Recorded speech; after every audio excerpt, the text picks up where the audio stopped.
Hey guys, welcome back to Literally Ride or Die with Yay Sunny. I'm your host, Yay Sunny, and in today's Storytime podcast, we're gonna talk about animals talking. So, if that's something that interests you, stick around. And I want to make very clear, I'm not here to influence anybody. My intention is to just share my personal experiences. And yeah, here we go. So, I'm really into horses. I have been horse crazy since I was a kid, so when I had the opportunity to take a barn managing position on a farm in Florida, I left the farm that I was at up north and then traveled all the way down to Florida. I got the job through a friend of a friend. Shout outs to Michael and Olivia. And after driving the 1,000-some miles, after getting there, I found out that the horse trainer I was working for was also a pet psychic. It was a really fun summer. So, one of the experiences that I first had that really sticks out to me was my dog Nami telling me that her teeth hurt. So, when I got down there, you could really smell the sulfur in the hose water. It was groundwater. And, I mean, it was fine for the most part, but when you're running the hose to hose the horses off or fill the water buckets, that was one of the most significant memories about the shock of getting there for the first time, was smelling the sulfur. I was like, whoa, kind of punched to the nose. You could really smell it. So I also kind of noticed that the people who I was working for, who owned the farm, who had lived there for like 15 years, their teeth were just like a tinge yellow, and not in a bad way, but it's just like, I think they had just been brushing their teeth with the water from the sinks in the bathrooms, and their house was on the property, on the farm property. And I was like, oh, interesting. I think over time, just like living here, that's been a part of their dental health. So getting adapted to a new job, a new routine, new weather, and this was my first time ever being in Florida from up north. And I mean, you know it's going to be hot, but you don't realize it until you get there. And I remember stepping out of the car for the first time in Florida up in Jacksonville at a rest stop with my dog. And it's the middle of June, and it's my first time in Florida in the middle of June, and I get out of the car, and I'm just like, oh no, what have I done? I took on a barn job. I'm gonna be outside from sunrise to sunset, basically, and it's boiling lava hot. And you also end up with this thing called swamp butt that nobody told me about, where you're riding and you're cantering, and you're in a two point, so like your bum's just kind of like grazing the seat and the cantle of, just like barely touching the saddle, and or you could be in a full seat, and all of a sudden, if you're not wearing the right breeches or the right underwear wicking material, all of a sudden your butt is on fire. Like, the skin on your butt is on fire, and it just like this irritating, really uncomfortable diaper rash type of sensation hits all over you because you're so sweaty back there, and just like the slight rubbing from your thighs and legs and seat on the saddle, it was a bit of a shock, but apparently it's well known. But I had the nice old-fashioned experience of being hit with it out of nowhere and having no idea what was happening, but I was just like, I need to get off the horse now. So I was cantering around on Norman at the time, and I just remember thinking, I need to go home now. So I get off the horse, and this was like on a client's property, so I get off, I put Norman away, wash him up, and I just run home to go take a shower. So yeah, lots of culture shock, or like weather shock in Florida for me that summer. But anyway, I get out of the car for the first time on the way down there in the initial move, and I step out of the car for the first time in Jacksonville, and I'm just like, oh no. So yeah, then I get to the farm, start working, and normally I do brush my dog's teeth. We have a routine. They get their teeth brushed, they get dental chews and stuff, and at this time I only had one dog, but some things fell by the wayside because I was overwhelmed with getting used to a new workload and a new boss. So I forgot to brush my dog's teeth. Forgot to give her dental shoes. So Nami had, basically, I had forgotten to brush her teeth. So, and at this point in time, I didn't know that I had forgotten. And I went to sleep like usual, and at this point I'm living on the farm, I'm living in the house with my boss. She has a room at like one end of the house, and I have a room at the other end of the house with my own bathroom. And I go to sleep, and I have a dream that my dog is standing outside in the little grass patch outside of the house that we lived in on the farm. And she just comes up to me and she's like, "Hey, my mouth hurts." And in the dream, she said the word mouth. It wasn't teeth. She just said, "Hey, my mouth hurts." And that's what I got in the dream. And then I woke up and I was like, "Oh, interesting." Oh, also, in the dream, you know how you could have a dream where you have a sensation where you're falling or you're flying? It was like that, where you could have a physical sensation in a dream, except in the dream, the sensation was my mouth hurt, like my gums were sore and tender. And I was like, "Ooh, interesting." So I wake up and I go check Nami's teeth. And they, sure enough, had turned pretty yellow. So I'm guessing that was from the sulfur content in the water and me forgetting to give her the dental chews and brush her teeth on top of the change in her water as well in her diet. So that was really cool, because after that I was able to take care of her teeth and remember, be like, "Oh yeah, like this is uncomfortable for them if we don't take care of their teeth." So there are lots of options. You can do enzymatic toothpaste, you can do dental chews, whatever, or you don't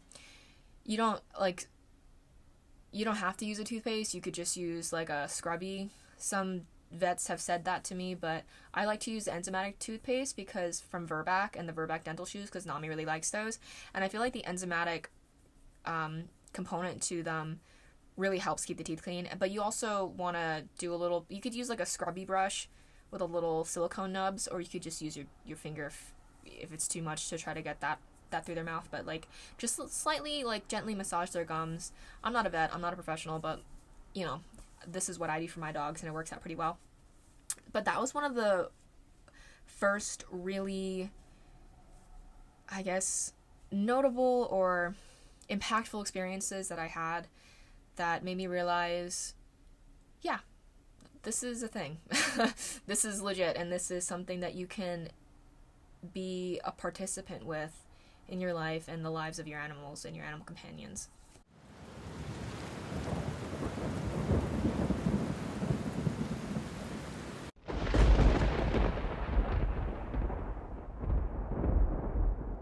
In Florida, if you're not familiar with this part of the US, there's something called heat lightning, and it, instead of going vertically from, I guess, the sky down to the ground, it goes horizontally, like across the sky. It's freaking wild. It's so cool. Like, it's cool, but it's dangerous. But it's so cool. I love lightning. I love thunderstorms. I love heavy rain. I love the gnarly force of weather. I think it's so cool. Nature's so cool. So, and I love thunderstorms. I went to summer camp my entire childhood, and I don't know, there's something about summer thunderstorms that make me feel, I don't know, they make me feel safe, which I'm sure that's not the case for a lot of people, but I love them. So anyway, they're my jam. Anyway, Florida has heat lightning, and the lightning is dangerous, so you do have to bring them inside. It's not like lightning storms in other areas where it's okay. Like, heat lightning is actually pretty dangerous, so you have to bring them inside. And so, one of my first nights there, at this point in time on the property, we only had 4 horses. At different times, we had different horses, boarders, combinations of clients on the farm and off the farm at their own property. So the total number of horses that I'm going to mention to you about the being on this farm, they're going to differ depending on at what point in time I'm talking about, and I don't... Anyway, so just so you know, the total number might vary at different stories, but at this point in time there's only 4 that I was responsible for that night, and they were all out because it's summer. They are night turnout, and the rain starts, doesn't lighten up, and I'm like, okay, I should probably get them inside. And there's also thunder and lightning going on, so I get out there, and the mare very diva, very like strong, I want to say, like, if you're into tarot and astrology, I would say maybe even like, I don't know, Queen of Swords energy type of vibe from Madonna. I don't know. Something like that. I get out there and Madonna is like, it's about time. And the new horse, who had just gotten there that week, he didn't know if we were going to leave him outside or not. He's like trotting in circles, like he's nervous, he's freaked out. He's like, please don't leave me outside. Please don't leave me outside.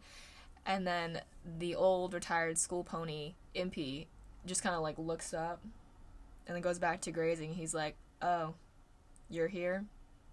And then my friend's horse, Rolsey, this chunky warm blood, super bubbly, and I think takes after his owner, was like, he's sticking his head over the fence with his fly mask on, and the fly mask is soaked, so I don't even know how much you could really see me.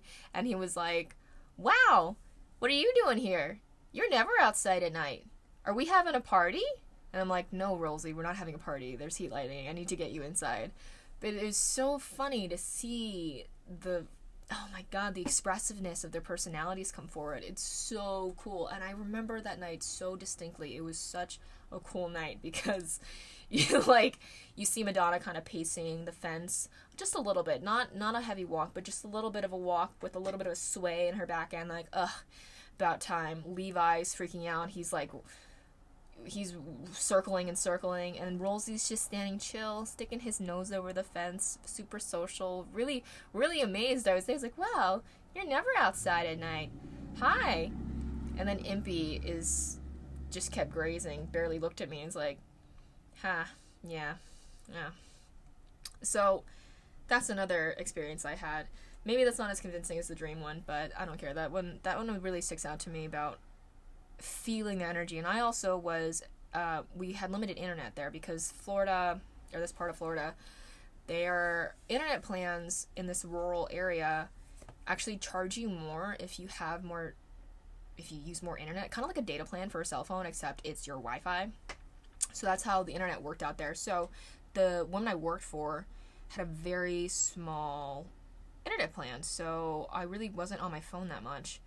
And I was really busy working all the time, so I wasn't really distracted or anything, and I wouldn't watch Netflix before bed or anything. If anything, I would listen to some solfeggio frequencies before bed, and I'd be up on my feet from, I don't know, like 6:30 in the morning, feeding the horses around 7, and I'd be on my feet all day. I have a lunch break around noon, and then I'd be on my feet until sundown. So by the time I get back inside for my own dinner, I don't know, it was 5:30 or 7:30, give or take, the day, and I'd be taking a shower, getting ready for bed, and I usually wasn't mentally ready to go to sleep, but physically I was, and the part about being physically spent before bed was actually really conducive to good sleep for me. So I would just lay in bed, deep breathing, very much consciously deep breathing for a couple hours. So lay in bed, deep breathe, review the day. And I now understand it as releasing resistance, as I've started listening to Abraham Hicks. Since after leaving that farm, I found Abraham Hicks and started listening to their material and reading their books. Really good stuff. They would call it releasing resistance. Many other spiritual teachers will talk about this kind of thing, and it's just getting into alignment, I don't know, chilling, I don't know, everyone calls it something different. Ram Dass, Eckhart Tolle, Alan Watts, all these different teachers will touch on whatever it is that I was doing. And I was just deep breathing before bed, and there's a certain quality or state that you'll feel that I can recognize through my sternum, and how my heart rate will slow and steady. And that's what I would do before bed from like 9 o'clock until 11, sometimes midnight, 1:30 in the morning. So before I actually fell asleep, anywhere between 11 p.m. and 2 a.m., I was getting ready to go to sleep. So the sleep that I did have for the time that I was there, consistently, I really only ever slept for 4 to 6 hours, which sounds wild, but I really only was sleeping for 4 to 6 hours, and I'd wake up like, boom, super ready for the day, energized, refreshed. And I think it really was because I was going to bed without any resistance. I wasn't carrying any resistance with me into bed. And part of why I was able to do this at this point in my life is I was living on a horse farm in Florida. I had always wanted to do that. I was somewhere where I felt intentional, purposeful. I mutually wanted to be there, and I was desired for the role too. So I was really excited about where I was. Fast forward a couple years after Florida, I was working an office job, and oh my god, like trying to do that before bed when working an office job, and I just like I knew what I was waking up to the next day would be more of the same. It's a lot harder. It's doable. It's definitely doable. But yeah, like it was harder. So I'm not saying everyone doesn't actually need 8 to 10 hours of sleep if they just do this. I'm like, there are other conditions or parameters or components to it that I'm acknowledging in this way because I've lived both of those sort of lifestyles or schedules as well. So just want to clarify that. But having that as an example for myself, I'm like, I've lived it. I know it's achievable. So why shouldn't I have a lifestyle that lets me live like this? Because I loved living like that. That was nice. It was really refreshing. That being said, I say all that because the quality of my sleep, I think, really contributed to the quality of my physical body being a receptor to these harmonics on the farm with the animals, what they had to tell me, and things like that. One day we did the body scan, which is, my understanding of it is basically a modified Visapana meditation. And we did it with ourselves first. The riding instructor / pet psychic on the farm was leading me and another, like her nephew who was staying with us on the farm for the summer, through it, and her other students would have done this too, riding students, and so we did the body scan meditation, and we did it just like us first, just the people. And at this point in time, like, she didn't really have other students because they were getting ready to go off to college, so she was just like me, her barn manager / working student, and her nephew. She was showing us this cool stuff. And hi, Stacy, if you're listening. And we did it first in the house, and then we walked out to the barn and did it with the animals. And it was really cool because when I did it with Madonna, she's this very self-assured mare. Like, I could feel sort of a diamond or a triangle sensationally form in my pelvic area, like my sacral chakra area. Very earthly rooted sensation I started to have in my body while I harmonized with Madonna's, which was cool. And then with Rolsey, my friend's horse, Rolsey, wow, what are you doing here? Are we having a slumber party? That Rolsey, when I did it with Rolsey, I got this sensation of bubbles, like bouncy ball, like not bouncy balls, but like kind of like the dodgeballs, not the dodgeballs, like, those like average size generic balls that they sell at Walmart in the big bins, kind of like a bunch of those, just like swaying back and forth inside of a little container, kind of like a screensaver of bubbles. If that makes sense. It was like that sensation, but through my body, and I was like, yeah, this tracks. This is Rolsey's vibe. And so that was pretty cool. She's this very friendly, very like la da da da da kind of embodiment of energy from Rolsey that I got to harmonize with by sharing space with Rolsey. And then when I did the body scan with Impy, the pony, I felt a headache. I was like, oh, Impy has a headache and he has a little bit of back pain. And he was a fully retired school pony. He was older, but I didn't really know like the hot spots of where his arthritis acts up. I just, he had a little bit of Cushing, so we had him on Epsom salt. He was not being ridden, so he was not on Previcox or anything. So he just had, like, I guess the more holistic go-to remedies. And we kept him comfortable, and Stacy kept him comfortable as much as possible. And then I told Stacy, I was like, yeah, I think he has a headache. And then she just, you see her close her eyes, and she kind of like hummed into her own head for a second. She goes, oh yeah, you're right. He does have a headache. We should give him something for that. So I think, if I recall correctly, she gave him some Nux, which is a homeopathic remedy. I don't recommend giving your own horses homeopathic remedies if you're not familiar with what they do, because sometimes people and horses have their own different constitutions, and if you give somebody a different remedy, like one remedy for somebody with one constitution will do something, that same remedy will do something different for somebody with a different constitution. So leave that to people who have studied that stuff. And Stacy was not a homeopath herself, but she, I think, worked closely with her homeopaths, Mari and Peggy. So she, like, she had the stuff on hand. But yeah, so Stacy gave him a little something for his headache. And then later I did a little bit of Reiki on Impy's, I guess, croup. That's where I felt him having some arthritis and helped him out with that a little bit. Something else cool about the body scan experience was, so I have 2 legs and I have 2 arms, and the horses have 4 legs. So I have 4 appendages. I don't have 4 legs, but you know what I mean. Like, my right arm could basically be comparable or parallel to the horse's front right leg. That being said, during the body scan, as I'm just standing outside the stall, and I didn't look in, so like their stall walls are fully wooded, and then they had bars at the top. So I'm standing outside the stall with my eyes closed, doing the meditation, the body scan, harmonizing my energy with theirs, and just getting a feel for their personality, their mood. In Impy's case, the fact that he had a headache that day. And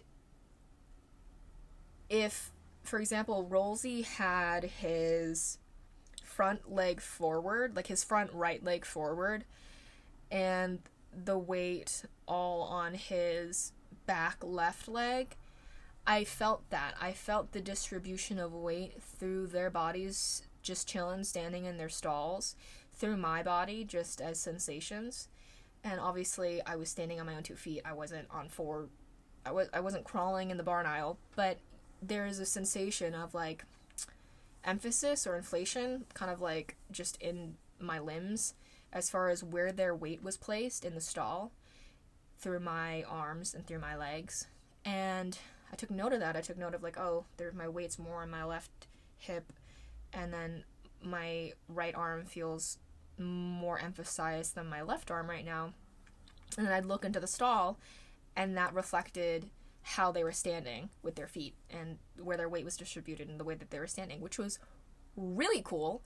That was really cool.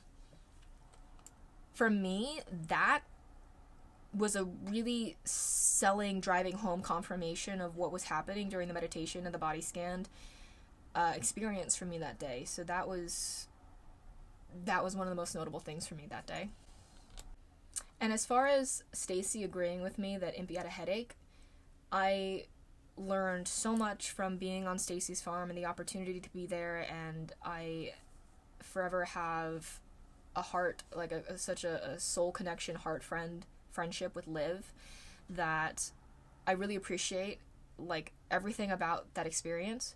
That being said, it does have to be said that Stacy wouldn't compliment me if her life depended on it, because I think she was going through her own things at the time. So sometimes she could be, like, really intrusive, bossy, and verbally aggressive with people, and that was definitely part of the experience there too that I had in Florida.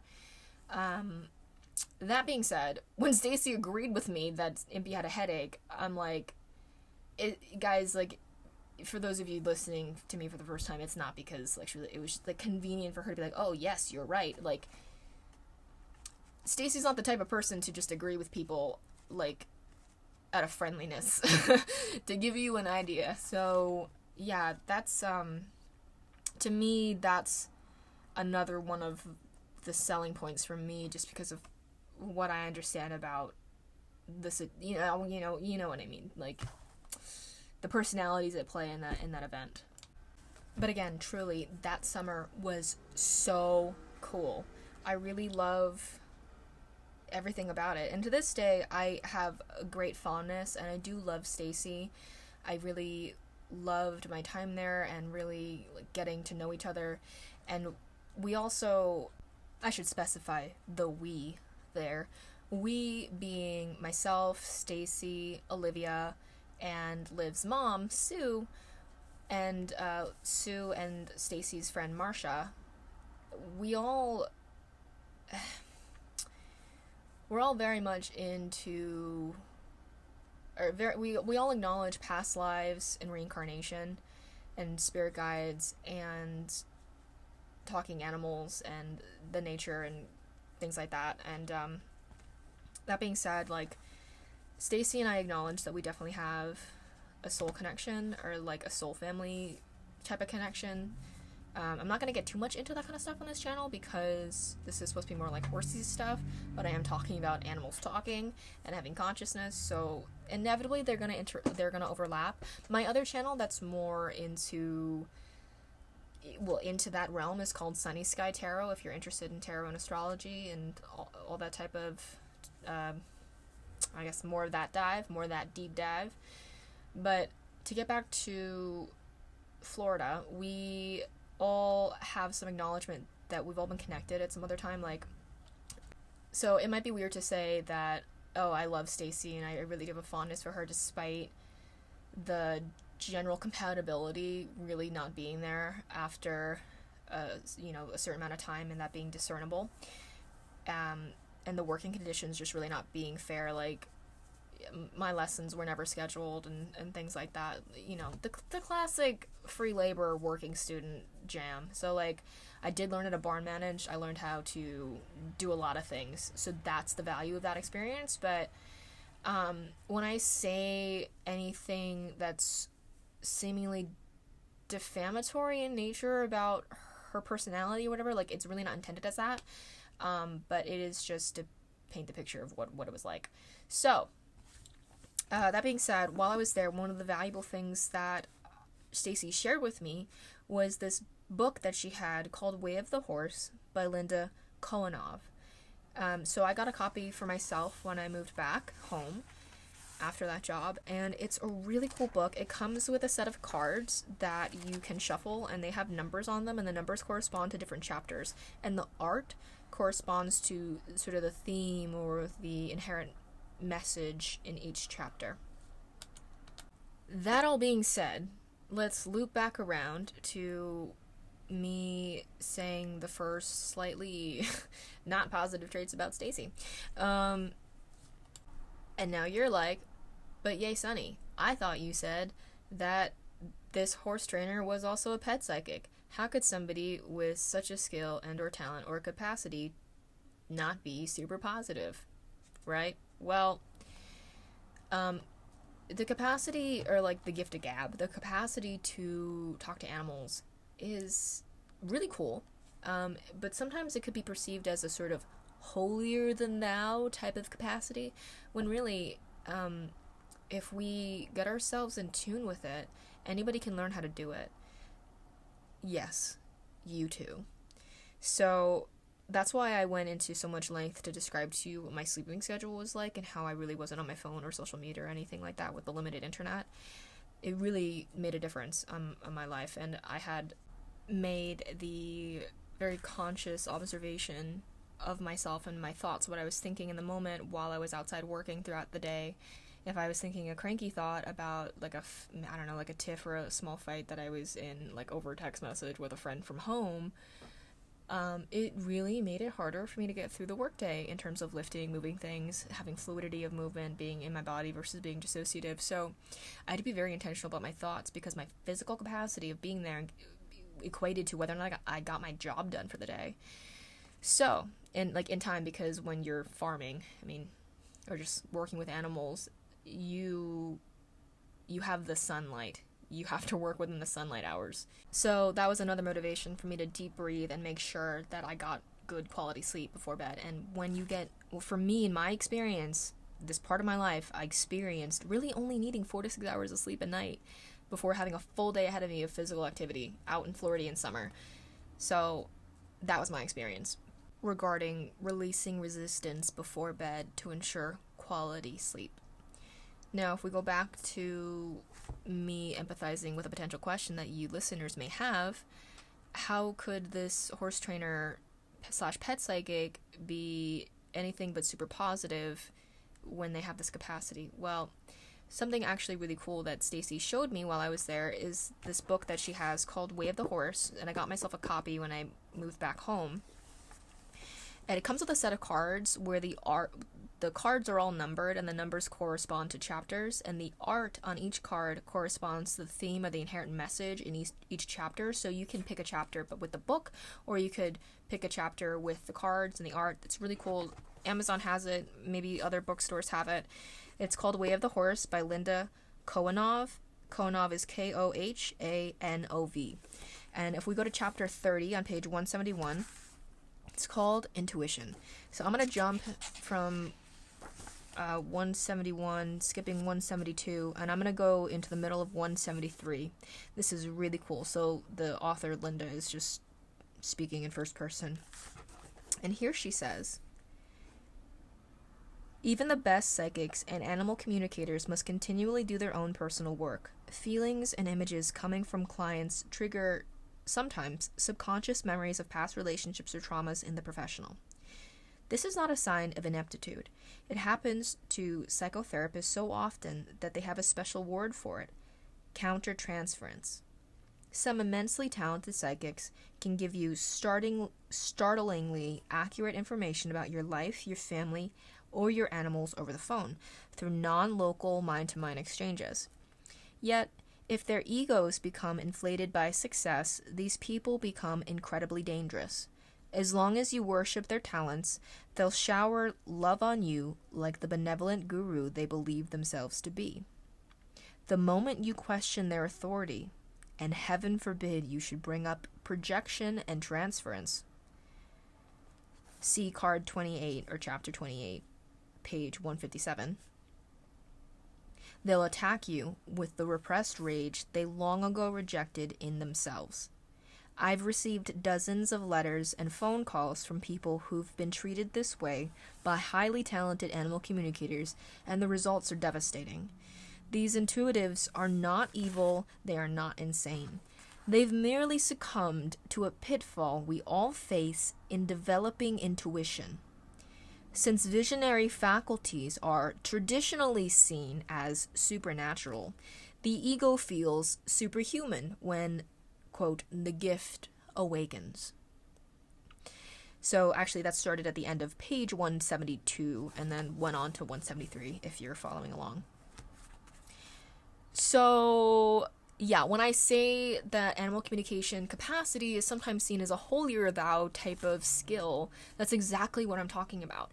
And I think that really is what was happening with, like the projection that I experienced from Stacy on the farm, and it was such a cool experience. I have so much love and respect for them, but and the whole experience. But while I talk about this, that excerpt from this book, and what it's talking about, will definitely come up. So I've had other experiences meeting people who are not professionally involved in horses and training and riding and equestrian sports, but just like Stacy, they are intuitive empaths, they are light workers, they are mediums, they are shamans, they're witches, whatever they call themselves, and they have these capacities, but sometimes they let it get to their heads. So I'll tell you a story. One time I was living and working on a small property, a small privately owned farm, and they ran Airbnb out of it, and I was mostly like a babysitter / mother's helper / personal assistant for a lady named Jessie. Jessie's super nice and really, really lovely lady. Basically, they had, 3 things on the property, and we had guests staying in the cottage, but there was a mix-up with the booking, and I ended up having to share the cottage with 2 Airbnb guests. And they almost weren't going to come, this whole thing, but it ended up being really right place, right timing for them to show up, because I was at a point in my life where I was not, getting along with my family. We were, fighting over something, and I had been crying a lot in the horse stall, at the end of the property. When I had to go do my muck-out duties, I would just, be so stressed, I'd just be, crying in the horse stall while I'm mucking out the horse stall, and the cats would be hanging out with me. So this guy, I do have his contact information, but I'm just not going to share it here, and you'll see why. blessings be to him and whatever, but he told me that the cat told him that he needed to talk to me and give me a pep talk, basically. And I believe him. I do think so, because Matumba was a really cool cat, and has since made his transition, but shout outs to you, Matumba. And yeah, this guy and his partner, they were mediums and shamans and Akashic record type of people, and his partner was I think a yoga teacher also. And we start talking, and just, I don't know, like, I'm like the Airbnb host, and we accidentally have to share the cottage together in separate rooms, but it's like, so we have to talk to each other so it's not super awkward. And he basically quoted a text message I had sent to my mother verbatim, like, and I know he never looked at my phone. Like, my phone was on my person the entire time, so that's not it, guys. But I'm like, okay, so this mofo's getting it out of thin air.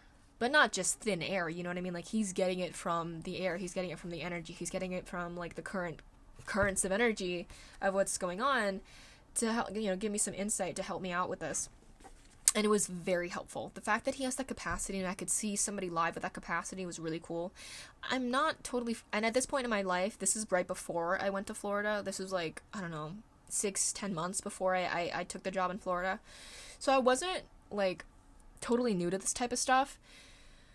But it was the first time that somebody was giving me a verbatim quote from a text message I had written in the last 48 hours over a very, like, private, family necessary, I guess, recent, like, pressing topic or experience or whatever, like, emotional learning curve that my whole family was going through together. And so that was really, really, really cool. And then, like, years later, then I go to one other farm after Jesse's farm, and then I leave that farm to go to Florida to Stacy's farm. And then, like, a couple years later, even after Florida, I have this guy and his partner on Facebook, because we just became contacts after meeting that one time. And he had an Instagram live, and I think he succumbed to the same pitfalls that this book, Way of the Horse, talks about. And if we're going to reread it again, we'll go back to page 173 here in Way of the Horse. Yet, if their egos become inflated by success, these people become incredibly dangerous. As long as you worship their talents, they'll shower love and affection on you like the benevolent guru they believe themselves to be. The moment you question their authority, however, and heaven forbid you should bring up projection and transference, they'll attack you with the repressed rage they long ago rejected in themselves. So basically, like, he had an Instagram live, and a couple people were on it, like, people, like, on the chat and stuff, and then some other girl joined the chat, and he had, like, the nerve to tell her, oh, you need to drive all the way, like, 2 hours to me where I have my, like, my office space, or, like, my practice space, so I can do a $250 Reiki session on you because you have an energetic attachment. Bullshit, right? Bullshit. So it's like, and I remember the girl's face, like, she grimaced, she, like, turned away, she's like, and I'm like, good for you, girl, like, you know what I mean? Like, there is something to be said about saging and Palo Santo and charging your crystals and all that stuff, like, if that's part of your practice. But, like, if anybody's ever soliciting you with that kind of thing for a clearing, and you're like, oh, you need me to help you clear energy, no, you don't. Like, if someone ever, like, comes at you with that kind of thing, you can send me a message, and I'll like, I can send you so many free resources that I just happen to know where they are readily about how to handle that kind of thing. And there is something to be said about Reiki, and there is something to be said about another person holding you as their object of focus or their focal point, and then focusing on you with love or with upliftment or support or encouragement. There is something to be said about that, but you know what I mean? Like, what that guy was doing was just wild. And so I remember, like, after that, I, like, sat down and I had a little bit of like a meditation with my own candles and stuff, and I was just like, I just shot a message out there. And this guy would always tell me that Archangel Metatron was like really a big part of his practice and like his way of doing energy work. And so I just shot a message out there, and I was like really letting this guy have it. I was like, what you did was not honoring spirit or like really like uplifting somebody else, like, and what you did was like really more like panhandling for money, like I really went off on like all of the obvious logic about it and like really just like reiterating and forcing it. And then like I woke up, like some time passed and I woke up and I was like, I just heard like a wisp in the air, and it was, oh, I'm sorry. Like he realized it, hopefully, I don't know. But yeah, that's the two bits that I get, sort of like a psychic tap on the shoulder, to like, oh, he heard the energy that I sent out, because he does have this capacity, but it's like, it depends on how you show up with it as a person. So, yeah. Since then, I was half leasing at a barn for a couple months, and some of the girls there used an animal communicator, so I got a new contact that I currently use when I want to have a reading done. Helpful when it's my own pets. For example, my boyfriend and I took a trip up to New Hampshire not too long ago, so right before the trip, and that was the longest my two dogs would ever be in the car, so I wanted to talk to them about it first. And because they're my babies, I don't really want to do the communication session myself, because I'm gonna, like, they're my own, you know, so like it's just nice to have more clarity from a third party in that sense. So yeah, I did a reading with a niece who I found through the other girls at the barn where I was half leasing, because they use her services, animal communication services, for their horses, and I used them for the horses that I was half leasing there, and I used her readings for my dogs as well, and it was really helpful. So like, Anise is on Facebook as Focused Heart Animal Communication, I believe, so you could go check her out. She's really cool, and she texts back pretty quick, or will message you back on DM pretty quick, so I can definitely recommend her. And Stacy, I think, still does readings, but like the website that she had when I was with her is not up anymore, so I think she's functioning under another thing now. I will say, like, we had like our personal relationship stuff as well as like our work relationship rockiness, but she's still a good reader. She has the capacity to read, and she's a very good reader if you're just wanting, like, just a 1 hour booking or a half hour booking or whatever. I don't know how she does her bookings now, so I can't say, but there are a lot of people who do it. It's actually not as uncommon as you would think. And that being said, it is a real skill or capacity people can share or have, like share and offer through their services. I'm sure that not everybody who says they can do it can, so I would take things with a grain of salt. That being said, if you're interested in somebody, I can definitely recommend you go to Instagram and look up Focused Heart Animal Communications, and her name is Anise. So that's the most recent person I've used. I personally have never met Anise in person. I've never spoken to her any way other than over the phone. Yeah, so like, I'm not, like, we don't know each other, basically what I'm saying. I really believe that this is a great option if you're curious, thing to try out for you and your pets. The other thing that is doable, animal communicators usually, how do I say this? So that which is physical was first non-physical. So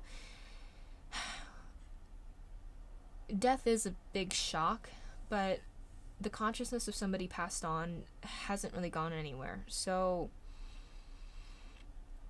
that being said, I did have a niece speak with some horses that I had some questions for that I know are passed on, but I didn't tell her that during the phone session.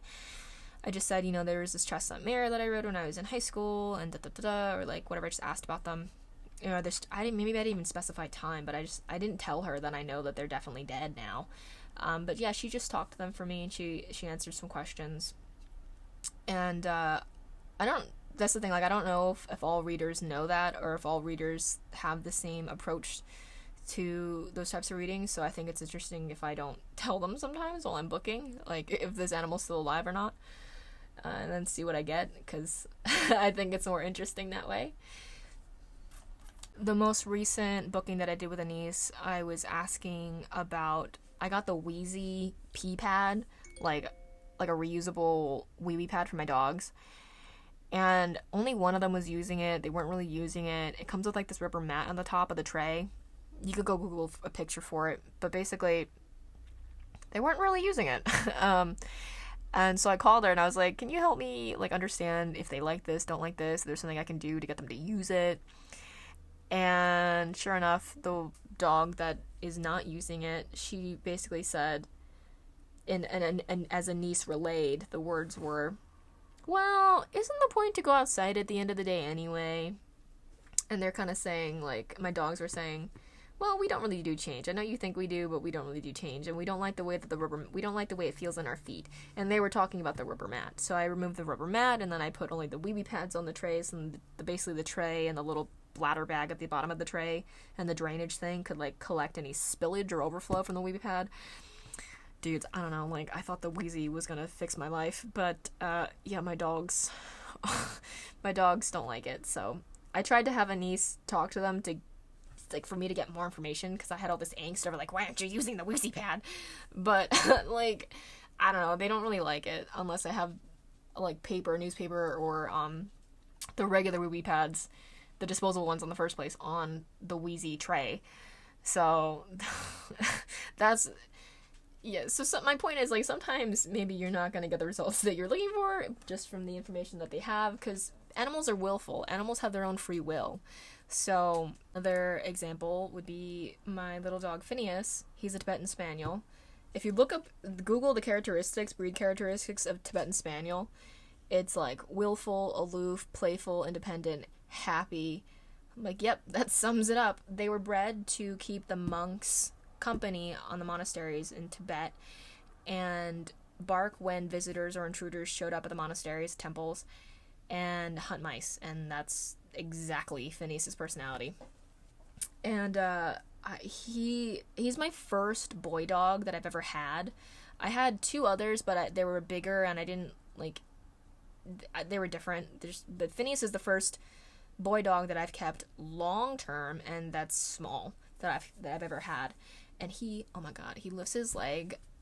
He marks a lot. Basically, apparently that's a very common thing with male dogs. I always grew up with female dogs, so this was news to me. And the other two male dogs that I had were mostly like outdoor farm dogs. And I guess in hindsight, they were much better behaved than Phineas. So part of my reading with a niece about the Wheezy pad and, you know, how they were going to take to traveling in the car for like 5 hours, part of that call was asking about how Phineas felt about having to wear diapers the entire time that we were in New Hampshire, because I didn't want him marking up my brother's house.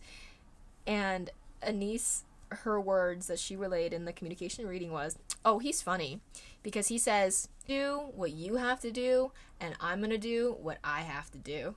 And I'm just, like, she started laughing, I started laughing, I'm just like, oh my god, this dog, he's very funny. So, animals are willful. They are independent. They are individuals.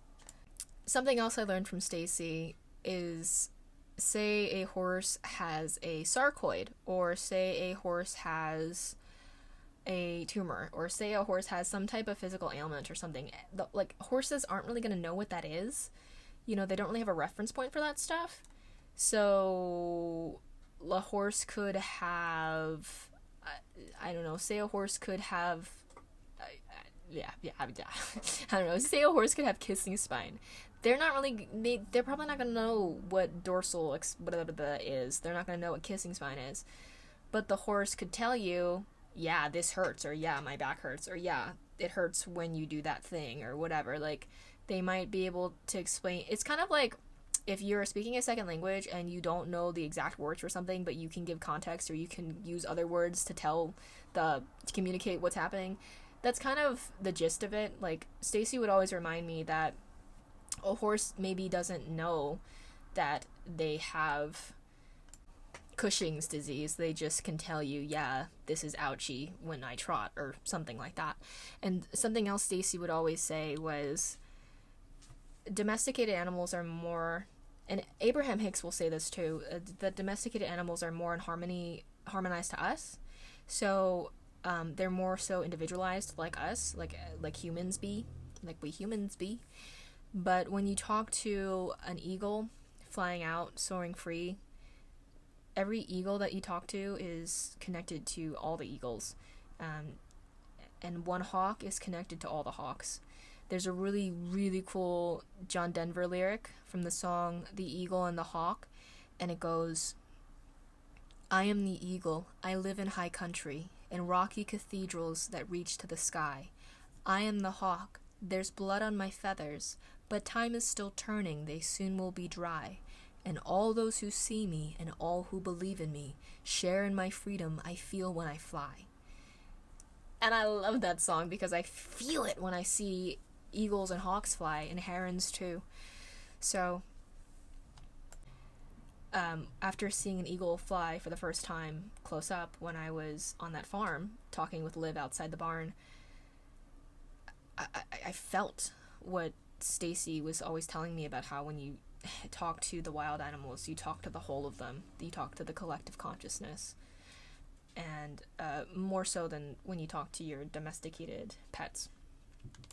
There's a book called Spirit Animals by Ted Andrews, and the entry for hawks in that book, and many other sources, if you look up hawks, ospreys, ghost hawks, primarily hawks, is rise above the mundane and see things from a broader perspective, or basically that. So it really rings true in the John Denver lyrics to me, which is, there's blood on my feathers, but time is still turning, they soon will be dry. Rise above and see things from a higher perspective. Animal spirit totems and messages and messengers have been instrumentally supportive and encouraging and clarifying and very loving presences for me and my life's unfolding. This has been literally Ride or Die with Yay Sunny. These are just personal experiences and stories that I'm sharing, and I know they can be of benefit to others. So, I'll see you next time. Thank you for listening, thank you for watching. These are all photos from my time in the various places that I'm talking about. They're pretty much out of order, but I hope you enjoy them.